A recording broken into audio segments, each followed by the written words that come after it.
J.D. Vance was on Face the Nation with Margaret Brennan and was talking about immigration and says he agrees with Donald Trump's stance about birthright citizenship.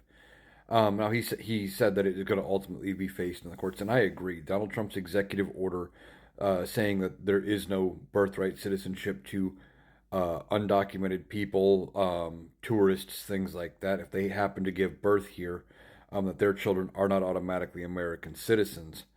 Um, I don't think that holds. I think even this Supreme Court will overturn it.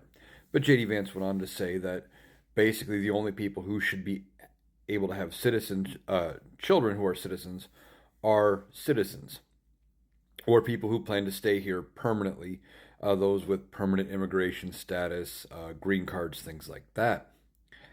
And uh, he went on to say we need to take care of American citizens first, which is ironic because by Donald Trump trying this executive order and saying, well, no, you don't get citizenship and you don't get citizenship, you're actually not taking care of American citizens.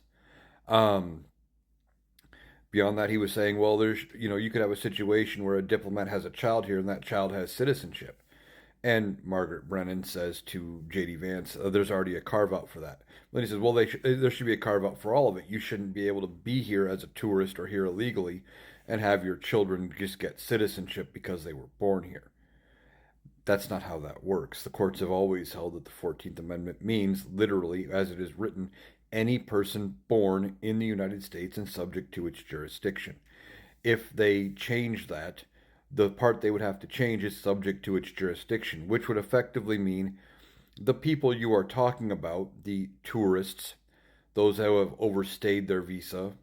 I think he's counting students, um, because they would only be here temporary, or those who are here illegally, wouldn't be subject to U.S. jurisdiction, which means the police couldn't arrest them. They couldn't be charged with any crimes. They'd be akin to a diplomat. And that's a problem, and I don't see the court agreeing with that interpretation. And then J.D. Vance went on to say that we're the only country that uses birthright citizenship. And that's not true. Over 30 countries use birthright citizenship, including the United States.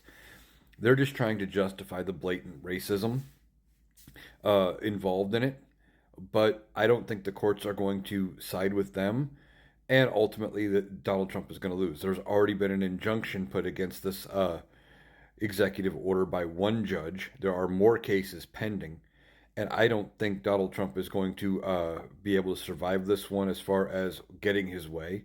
Even this Supreme Court won't be able to side with Donald Trump because there's just going to be too many judges and too many opinions that are going to prove them wrong. Donald Trump isn't going to win this.